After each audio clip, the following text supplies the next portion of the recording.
পলিটিক্সে একটা অধ্যায় দীর্ঘদিন 2000 সাল থেকে আজকে 2026 একসঙ্গে 26টা বছর কাটিয়েছি।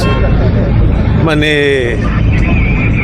অনেক স্মৃতি আছে, মানে কি বলবো। 100 কাপড়ের বাড়িতে লুচিও খেতে গিয়েছিলেন? না, সেটা তো আপনারা করেছেন। আমি নানুরে হত্যা হয়েছে, মমতাদি রেল মিনিস্টার খবর দিয়েছেন। আমি একটা মানে জাস্ট এইরকম জামা প্যান্টে আমায় গাড়িতে তুলে বললো চল এক্ষুনি নানুর যেতে হবে। বিধানসভায় এলাম, পুলকদা দীপকদা এদের নিয়ে মুকুলদা বেরোলো। আমি বললাম আমার তো কিছু নেই, পরবো কি। বাড়ি গেলাম কাঁচরাপাড়া মুকুলদার, বৌদিকে বললাম একটা লুঙ্গি দাও আর একটু সেদ্ধ ভাত করে দাও, খাই। অনেক স্মৃতি আছে। মানে রেলমন্ত্রী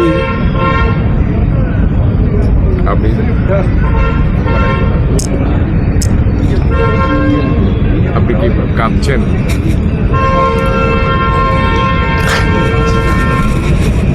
সিদ্ধান্ত নয়, দলের ভেতরে থেকে যা কিছু করবো, দল যা সিদ্ধান্ত নেবে সবসময় তা আমার মনোমতো না হতে পারে, কিন্তু দল থেকে চলে যাওয়াটা আমি খুব একটা সমীচীন বলে মনে করি না।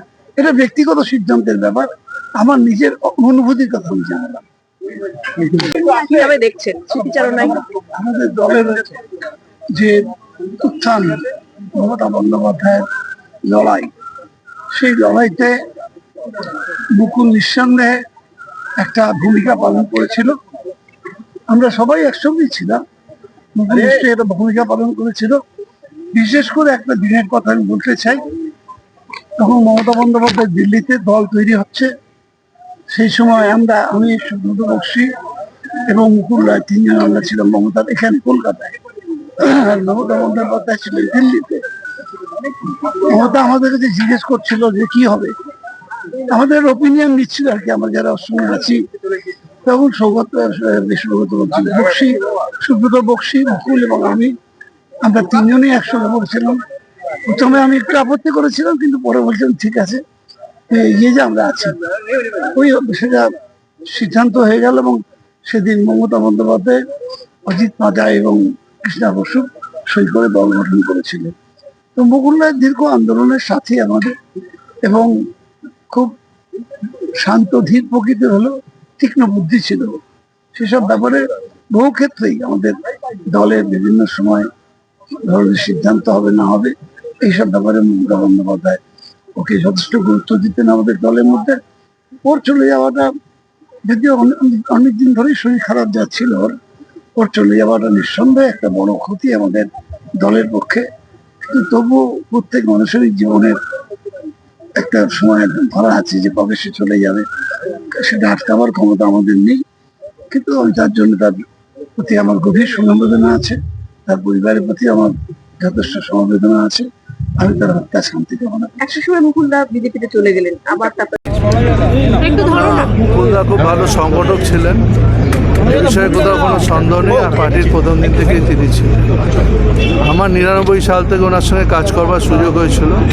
মমতা ব্যানার্জির নির্দেশে যখন আমি তৃণমূল কংগ্রেসে যোগ দিই, তখন মুকুলদার সঙ্গে কাজ করবার সুযোগ হয়েছে। তা মুকুলদা এমনি আমি দেখেছি খুব ভালো সংগঠক ছিল, শান্ত মাতার লোক ছিল। তিনি মারা গেলেন, এটা আমাদের কাছে অত্যন্ত দুঃখের।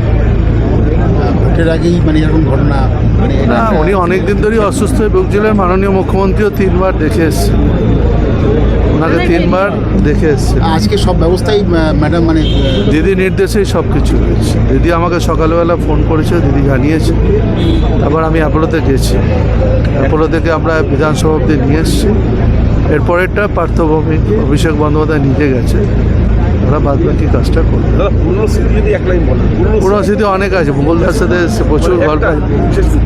বিশেষ স্মৃতি ওইটা কাজের সূত্রে, রাজনীতি, ইলেকশন, প্রচুর ক্ষেত্রে মুকুলদা। আমি স্মৃতি বলতে কি বলবো, তখন আমাদের ওই যেখানে আমাদের অফিস ছিল, যে জায়গাটা পার্টি অফিস, বহু লোক অনেক কথা অনেকে বলছে। আমি মুকুলদাস পেশেন্স দেখেছিলাম, ধৈর্য।